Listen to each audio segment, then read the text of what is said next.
What do we do when things are not good, when things are feeling wrong, when things are looking like it's blowing up in our face? Well, you might remember the story of a guy from Krypton, the planet. His home planet blew up, and then the story really begins for the comic book fans, for Superman. You guys might remember the story of Frodo and the ring. Things didn't really happen in his story until something bad showed up, and then we get one of the greatest stories of modern cinema and history. It's interesting how I have an attitude sometimes. Why is this bad thing happening to me? And it's almost like I think I'm the star of the story. I think I'm the main character in this thing. But honestly, this world, this life, everything that's happening isn't about me. It's not a story for me. It's God's story on a much more cosmic scale. So I want to read something for you from Isaiah, and I want to share for this week's communion idea, what does God do with the stuff that's wrong? So Isaiah 53, it's a very famous passage.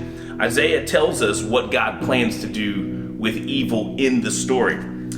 Verse 1 says, "Who has believed our message? To whom has the Lord revealed his powerful arm? My servant grew up in the Lord's presence like a tender green shoot, like a root in dry ground. There was nothing beautiful or majestic about his appearance, nothing to attract us to him. He was despised and rejected, a man of sorrows, acquainted with the deepest grief. We turned our backs on him and looked the other way.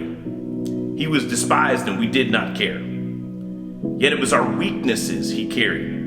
It was our sorrows that weighed him down.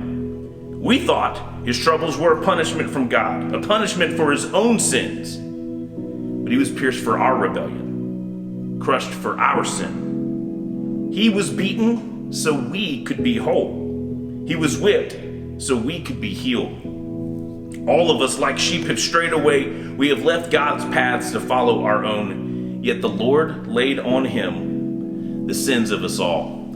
This is a time when we gather every week to reflect inward, but let's not stop here. Let's reflect outward to what is God doing with this. And even as we look at sin and evil and pain, all of these things, I do believe God allows in the story for his glory. There's no Jesus story without him going to the cross. He would have just been a regular guy. But something about this, introduced into the story, fixing, redeeming, bringing it to his plan, makes it amazing, makes it world-changing, makes it life-changing. Every week we gather, we take an emblem, a symbol, to remind us of what God has done, and we don't pay attention all the time to the brokenness that has to happen for this story to work. God uses it for his glory. So as we take the elements this week and we eat and remember Jesus' body broken for us, let's do that and tell him thank you for what he's done. And as we take this cup, this symbol of his blood shed for us, it wasn't a pretty picture. It wasn't a nice thing that happened, but God uses it for his story and for his glory. I hope that this week, as we reflect on what's happening around us, as we reflect inward to what's happening in us, we would say, God, how are you using this for your story?